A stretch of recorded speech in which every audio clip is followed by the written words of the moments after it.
Hello friends, स्वागत है आप सबका एक बार फिर से मेरे यूट्यूब चैनल कहानियों का सफ़र में। आज मैं आपके लिए एक नई कहानी लेकर आई हूँ। एक समय की बात है, एक गुरु और एक शिष्य एक गांव से गुजर रहे थे। काफ़ी देर चलने के बाद उनको प्यास लगने लगी थी, तो वो एक खेत पर जा पहुँचे। खेत बहुत बड़ा और उपजाऊ था, लेकिन उस खेत को देखकर लगता था कि उसका मालिक उस खेत पर ज़्यादा ध्यान नहीं दे रहा था। वहां पर एक झोपड़ी थी। उन दोनों ने झोपड़ी के दरवाजे को खटखटाया तो अंदर से एक आदमी निकला और साथ ही उसकी पत्नी और बच्चे भी बाहर निकले। सभी ने फटे पुराने कपड़े पहने हुए थे। गुरु ने बहुत ही विनम्र निवेदन किया कि क्या हमें पीने का पानी मिल सकता है। उस आदमी ने उन दोनों को पानी पिलाया। पानी पीने के बाद गुरु बोले, आपका खेत बहुत बड़ा है, लेकिन इसमें कोई फसल नहीं उगाई गई है, तो आप लोग अपना गुजारा कैसे चलाते हैं। आदमी बोला, गुरुजी, हमारे पास एक भैंस है जो बहुत सारा दूध देती है और उसमें से कुछ दूध बेचकर हम गुजारा कर लेते हैं और बाकी बचे दूध का हम सेवन करके गुजारा कर लेते हैं। शाम होने को आई थी और देर भी काफ़ी हो गई थी, तो गुरु ने शिष्य से कहा कि आज की रात हम लोग यहीं पर बिताएंगे और सुबह जल्दी यहाँ से प्रस्थान करेंगे। गुरु ने उस परिवार से वहाँ रुकने के लिए अनुमति मांगी और वो दोनों वहीं पर रुक गए।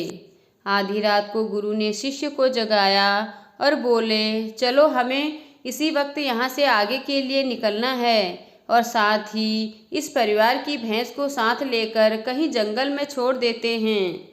शिष्य को अपने गुरु की इस बात का आश्चर्य हुआ, क्योंकि जिस गुरु ने उसको सही मार्ग पर चलना सिखाया था, आज वो ही गुरु किसी के साथ बुरा करने को बोल रहे थे। लेकिन क्या करे, गुरु आखिर गुरु थे, इसलिए वह गुरु की बातों से सहमत हो गया। वह दोनों उस आदमी की भैंस को लेकर जंगल की ओर चल दिए और उस भैंस को काफ़ी दूर जंगल में ऐसी जगह छोड़ दिया जहाँ से उस भैंस का वापस आना नामुमकिन था। इस घटना के बाद शिष्य का मन बेचैन सा रहने लगा और लगभग 10-11 वर्ष बाद जब वह बड़ा गुरु बन गया था, तो उसने सोचा क्यों ना उस आदमी से मिला जाए और उसकी कुछ आर्थिक मदद की जाए, जिससे कि उस दिन की गई गलती को सुधारा जा सके। वह शिष्य उस आदमी की मदद करने के लिए निकल पड़ा और काफ़ी देर चलने के बाद वह उस आदमी के घर पर पहुंच गया। लेकिन वहां पहुंचकर वह शिष्य आश्चर्यचकित हो गया। वहां उसने बहुत हरियाली देखी, जहां बड़े बड़े फलों के पेड़ लगे हुए थे और एक अच्छा सा बड़ा सा घर बना हुआ था। तो उस शिष्य ने सोचा, लगता है वह परिवार उस भैंस के चले जाने के बाद सब कुछ बेचकर चला गया है। शिष्य यह सोचकर जाने लगा, तभी उसने उस आदमी को देखा और बोला, शायद आप मुझे नहीं जानते हैं, लेकिन मैं आपके यहाँ पर कई सालों पहले मेरे गुरु के साथ आया था। उस आदमी ने मायूसी के साथ बोला, हाँ जी, कैसे भूल सकता हूँ। उस दिन को आप बिना बताए ही यहाँ से चले गए थे और साथ ही उस दिन हमारी भैंस भी न जाने कहाँ चली गई और आज तक वापस नहीं आई। काफ़ी दिनों तक हम इसी बात को लेकर परेशान रहने लगे और समझ में नहीं आ रहा था कि क्या करना चाहिए, लेकिन जीने के लिए कुछ न कुछ काम तो करना ही था। फिर एक दिन मैंने लकड़ियाँ काटकर बेचने का काम शुरू कर दिया और धीरे धीरे पैसे बचाकर मैंने अपने खेतों में फसल उगाना शुरू किया, तो मुझे कुछ मुनाफा होने लगा। मैंने उस मुनाफे से फलों के पेड़ लगा दिए, जिससे मुझे बहुत ज़्यादा मुनाफा होने लगा और मेरा यह काम बहुत अच्छा चल निकला। अभी मैं आसपास के गांव में सबसे बड़ा व्यापारी हूँ। आगे वह आदमी बोला, अगर उस दिन मेरी भैंस गई नहीं होती तो शायद यह सब कुछ आज मेरे साथ नहीं होता। उसी के कारण मैं कोई और काम नहीं करना चाहता था। जब वह भैंस चली गई तभी मैंने कुछ नया काम करने के लिए सोचा और आज उसका नतीजा मेरे सामने है। यह सब सुनकर वह शिष्य बोला, लेकिन यह सब तो आप पहले भी कर सकते थे।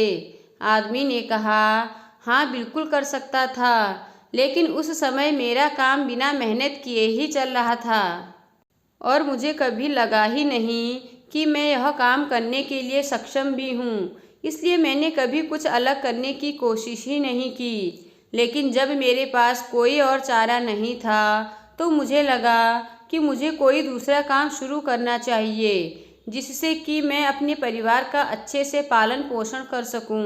तब मैंने अपने मन में ठान लिया कि अब तो कुछ करना ही है और जो भी करूँगा पूरी मेहनत और ईमानदारी के साथ ही करूँगा। इसी तरह आज मैं सफलता के इस मुकाम पर हूँ। तो दोस्तों, इस कहानी से हमें यह सीख मिलती है, कहीं आपकी ज़िंदगी में इस भैंस की तरह कोई रुकावट तो नहीं है जो आपको एक अच्छी ज़िंदगी जीने से रोक रही है। अगर आपको ऐसा लगता है तो आगे बढ़ने की हिम्मत करिए और कुछ अलग करके दुनिया को दिखाइए, क्योंकि हर किसी में कोई ना कोई हुनर ज़रूर छिपा होता है। बस ज़रूरत है तो अपने हुनर को बाहर निकालने की। तो दोस्तों, आपको आज की कहानी कैसी लगी मुझे कमेंट कर कर ज़रूर बताएं। अगर आपको कहानी पसंद आई हो तो मेरे चैनल को लाइक कीजिए और सब्सक्राइब कीजिए और साथ ही अपने दोस्तों के साथ आगे शेयर कीजिए। धन्यवाद।